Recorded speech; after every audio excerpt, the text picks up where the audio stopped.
Now, we all know Joe Burrow is one of the best quarterbacks in the NFL, but Joe Burrow's never won an MVP award despite coming off the best season of his career last year. In part, it's because his defense couldn't get a stop if their lives depended on it, but why do I think this year is going to be different? Well, it's because Joe Burrow is coming off his first full healthy season in quite some time. And the thing that's been holding the Bengals back for the past few years is they get off to slow starts every single year.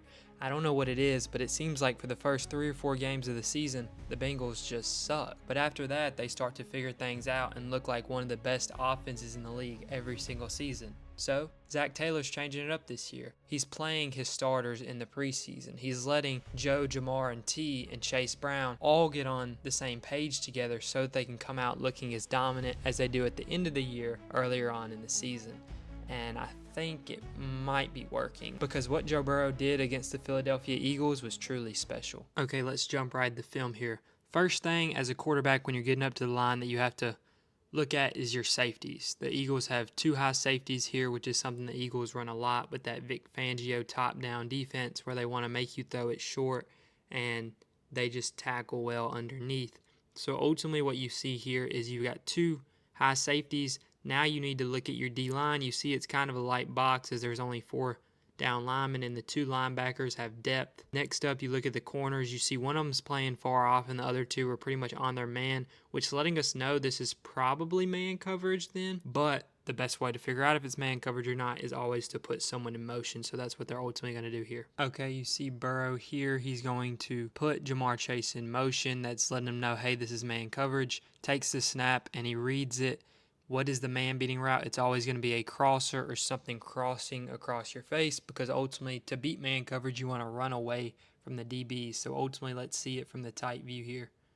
Again, Jamar goes in motion, lets him know it's man. He's got T on a crosser across the middle, and the ball is just behind him. Still a catchable ball by T, but definitely needs better placement from Joe there. That was his 1 incompletion on the day. Okay, let's look at this next play here on 2nd down. You see they're going to put the tight end in motion there.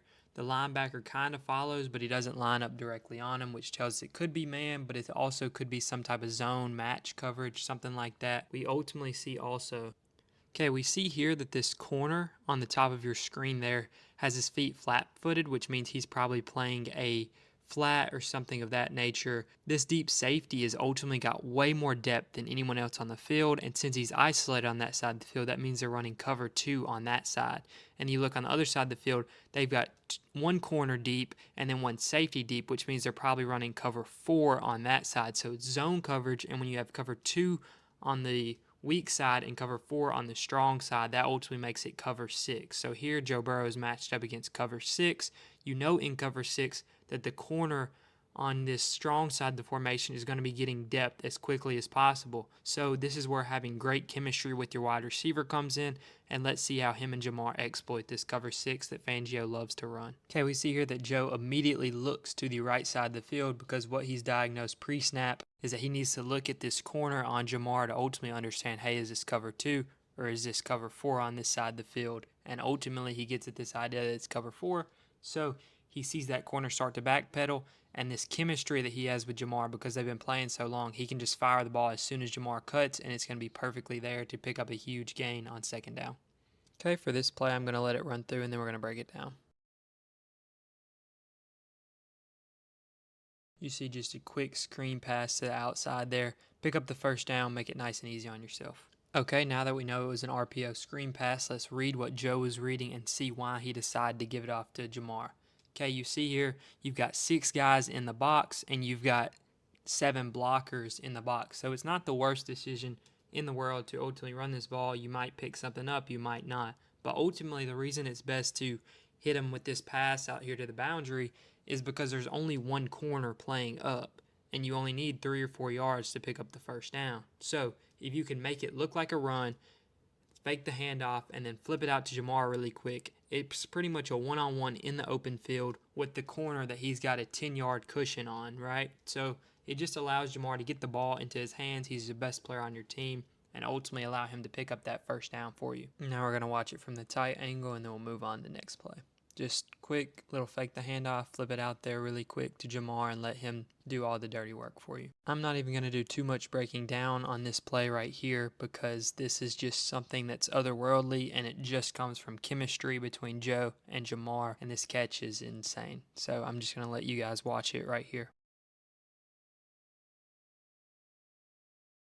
I mean, just the timing to be able to throw that back shoulder and trust that your receiver's going to stop on a dime for you and get those feet in bounds. That catch was impressive. Watching it live, I did not think he was in bounds. Neither did anybody on the Eagles team. But, man, that was an insane catch by Jamar. Okay, next up we got first down right after that catch by Jamar. We see here they've got one deep safety, one corner playing far off, the other one playing close, which tells us this is probably cover 3 or cover 1, depending on if it's man or zone coverage. Ultimately here you kind of make those decisions post-snap if you're Joe, and this was a really impressive play because watch how quickly he gets through his progressions. You get to your 1, 2, 3, 4, find your check down, boom, quick. Great play by Chase Brown there to pick up the first down. Let's watch it from the tight angle now. Just watch his eyes here and how quickly he goes. Okay, 1, 2, 3.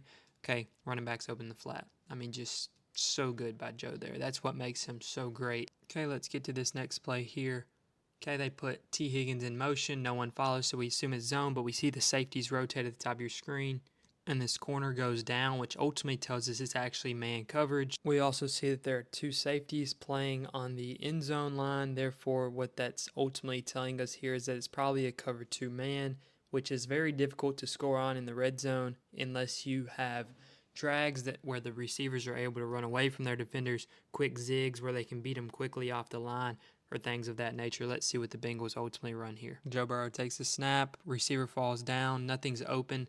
I love that he backs up there in the pocket and escapes, and ultimately what I really want to highlight here is Jamar Chase, because what he does here is what great receivers do that average wide receivers don't do, and that's what happens during the scramble drill.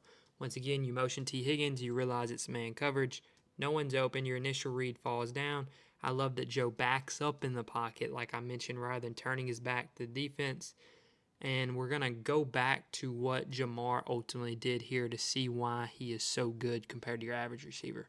Okay, here I want you to really focus on Jamar at the top of your screen. You see that he has a dig route where he is running ultimately across Joe Burrow's face. And when Joe Burrow goes to escape the pocket here, ultimately he's in a position where he knows Joe isn't going to be able to get him the ball. But he keeps running his route to ensure that there's as much space to the sideline for him as possible so that he can stick his foot in the ground and quickly get back to the sideline so that Joe can hit him in stride. Okay, there was a penalty on that play, so now we're going to ultimately repeat the down here. We see that they have two high safeties. Once again, ultimately probably cover 2 or cover 4 because the other corners are playing far off. Looks like it's cover 4. Joe quickly realizes that they're in cover 4 and is in sync with his receiver, so when his receiver cuts his route short, he's able to hit him quickly on the curl. Let's watch it from the tight angle here.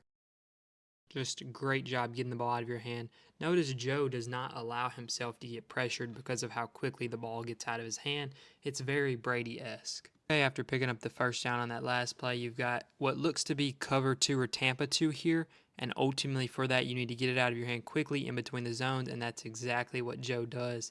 Just perfect job playing quarterback there, diagnosing what the defense is in, hitting your quick hitch right there. Just really great job there by Joe. Let's watch it from the tight angle here. Just such a great job getting to that back foot and getting the ball out of your hand. Okay, now let's look at the first play from scrimmage on the second drive. You see here, just holds the ball, realizes nothing's open downfield, and gets it to its check down really quick. Looks like Chase Brown was on some sort of angle or option route there. Let's look at it from the tight angle here. Yep, just a great job by Chase Brown getting inside on that linebacker and ultimately picking up a first down for him there. Chase Brown is a really, really important part of this offense here for the Bengals. Next up, you've got it from under center here. You're running play action, and just a great job of getting to your check down there because pressure was starting to come your way. He definitely had Jamar down the field if he had more time, but in that situation, it's just a great job being able to get the ball out because pressure's coming your way, and you want to get the throw out as easy as possible.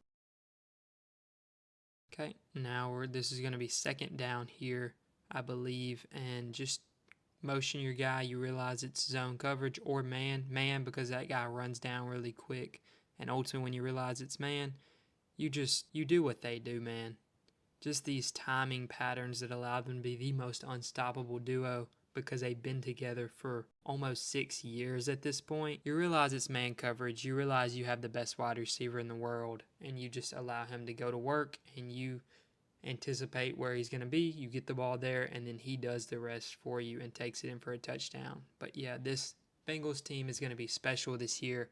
I really think Joe Burrow is going to be your NFL MVP just because of what we've watched here. And I know it's just a preseason game, but the Bengals offense looks legit once again.